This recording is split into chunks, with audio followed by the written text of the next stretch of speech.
يا ماما، هو احنا هناكل ايه النهارده؟ فاصوليا؟ هو انا من امتى اكلت الفاصوليا اصلا؟ طب وربنا اطلب شاورما بدل ما حد يذلني في البيت ده. الو. شاورميكو معاك يا فندم، اتفضلي هتطلبي ايه؟ عايزه 2 شاورما صاج لو سمحت. هو انتوا محل الشاورما اللي تحت؟ ايه ده؟ طب وانتوا عرفتوا ازاي ان انا كنت عايزه شاورما؟ عيب يا فندم عليك. احنا سمعنا خناقتك مع الست الوالده، رغم ان الفاصوليا مفيده والله العظيم، بس يلا صوتك كان عالي شويه بصراحه، واحنا سمعناكي من مايك الموبايل، وعشان نكسباني وتطلبي شاورما ودينا بنكلمك وبنوفر الرصيد. طب كتر خيرك يا سيدي. بس يعني الموضوع مش عارفه غريب شويه. معقول سمعتوني من وانتوا تحت خالص كده؟ ابسطها لك.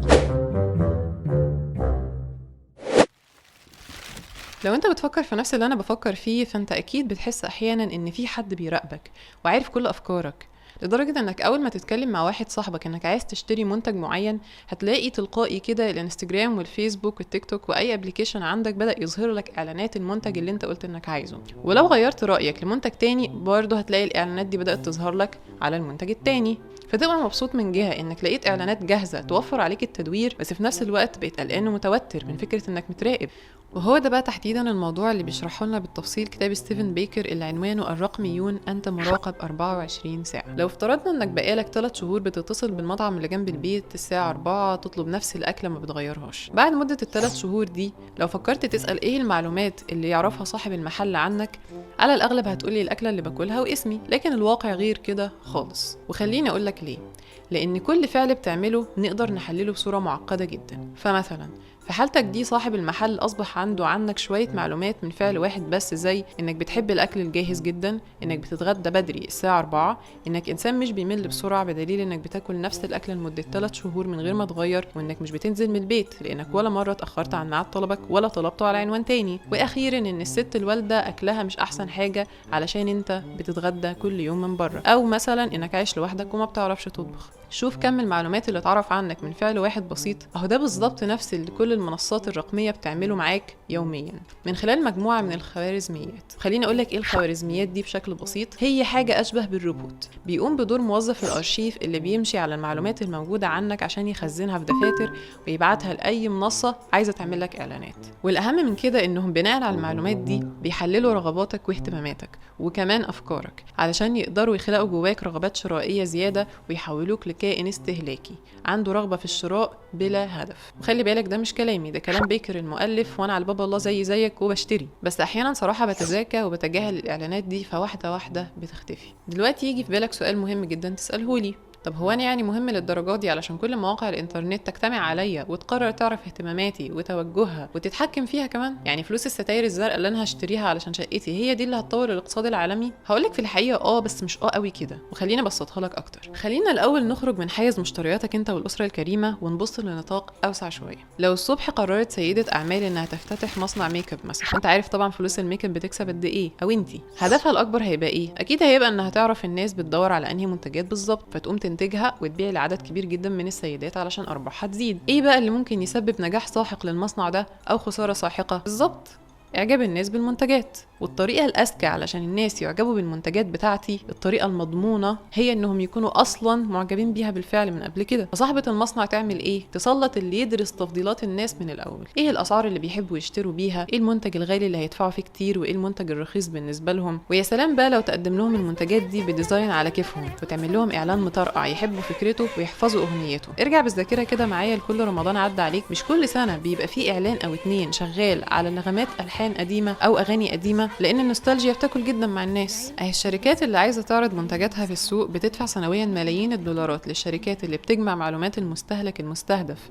اللي هو سيادتك علشان تبيع وتكسب. وبصراحه كده يعني ما تزعلش مني، هي دي اهميتك بالنسبه للشركات. انت شويه معلومات ماشيه على الارض بالنسبه لهم، معلومه لشركه الميك اب، معلومه لشركه السجاير، معلومه لسلسله مطاعم الفاست فود، معلومه ان نضارتك اتكسرت فشركات النضارات تبتدي تنزل اعلاناتها قدامك في كل حته الى اخره. والمعلومات دي مش بس مهمه للشركات اللي بتبيع لك، دي كمان مهمه لشركات الاعلانات علشان تعرف انهي اعلان هياكل معاك اكتر. اوعى تكون فاكر ان الحكايه بتقف عند شويه اعلانات، اطلاقا، ده لسه في ليفل اجمد من كده، وهو مرحله النمط الاستهلاكي. عم مسعود البقال اللي جنب بيت بيجيب في الشهر 20 كيلو فول، الناس بيشتروا منه ال 20 كيلو فول بالظبط ومحدش بيحتاج تاني ومش بيفيد عنده حاجه. لكن في رمضان بالذات عم مسعود بيجيب في الشهر 50 كيلو فول. هيبقى على اي اساس بيزود الكميه؟ اقول لك، عم مسعود حسب حسبته وعرف ان الناس في رمضان بيستهلكوا كمية فول اكبر من الايام العادية علشان السحور، وبالتالي لازم يزود الكمية اللي هيجيبها في بقالته. اهو اللي عمله عم مسعود ده تحديدا اسمه دراسة النمط الاستهلاكي، يعني ان انا ادرس الطريقة اللي الناس بتستهلك بيها منتج معين بكل تفاصيل استهلاكهم، زي الكمية والنوع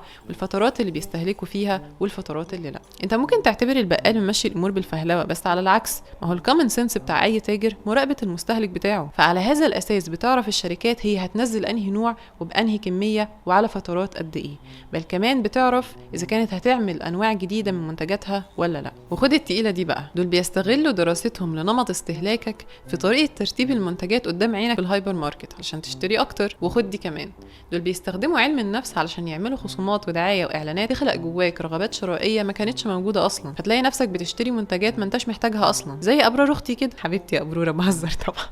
بل وتشتري كمان كميات كبيرة من شيء معين لأنه قرب يخلص من الماركت، رغم إنه عادي ما يخلص، ما أنت أصلا مش محتاجه. ده غير إنهم بيخلقوا إحساس مستمر عندك إنك غير راضي عن المنتجات اللي عندك ومحتاج تجدد وتطور منها طول الوقت، سواء موبايلك بقى ولا عربيتك ولا حتى ديزاين بيتك. وكل ما هوسك يزيد بالشراء هتلاقي إنك بقيت فريسة أسهل للشركات تاخد فلوسك وتخليك أتعس، لأنك أصبحت نفسيا رابط عملية الشراء بهرمونات السعادة والرضا عندك. والأخطر إنك رابط قيمتك بقدرتك على شراء اللي معروض وعليه ضجة. لو ما شربتش في ستاربكس يوميا ما بدأش يومي. خد بالك ده بينقلنا لنقطة مهمة جدا، وهي ان الزن المستمر على الودان امر من السحر، والعرض المبالغ فيه لمنتجات بتغير نظرتك ليها، وبعد ما كنت رافضها تتقبلها عادي وتشتريها. واللقطة المهمة بقى هنا ان ممكن يحصل كمان نفس الكلام ده مع الافكار. انت ممكن تكون رافض فكرة معينة، لكن لما بتتعرض لها كتير وبتشوفها بصورة مكثفة النتيجة انك بتبتدي تتقبلها. ده كمان الكلام ده ممكن يحصل مع الافكار. انت ممكن تكون رافض فكرة معينة لحد ما تتعرض لها كتير وبصورة مكثفة، فالنتيجة انك تبتدي تتقبلها وتتصالح كمان معاها وتشوفها حاجة عادية جدا، زي مثلا اغاني المهرجانات. وهسيبك انت بقى تتخيل كل الافكار اللي ممكن تكون قبلتها